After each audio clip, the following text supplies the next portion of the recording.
Tatlong Bible verse na makakatulong sa iyo para mas tumaas ang paniniwala mo sa Diyos, at pananampalataya sa Kanya.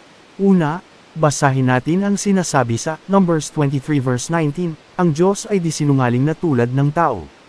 Anumang sabihin niya'y Kanyang gagawin, kung mangako man siya, ito'y Kanyang tautuparin. Amen. Pangalawa, basahin natin ang sinasabi sa Hebrews chapter 13 verse 5, huwag kayong magmukhang pera, at masiyahan na kayo sa anumang nasa inyo. Sapagkat sinabi ng Diyos, hindi kita iiwan ni pababayaan man.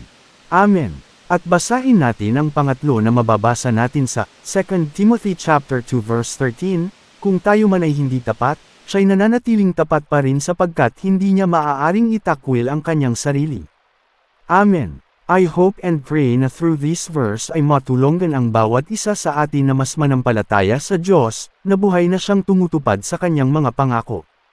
At maunawaan po talaga natin ang propesya at katuparan ng pangako ng Diyos na magkakaroon ng katuparan sa panahon natin ngayon.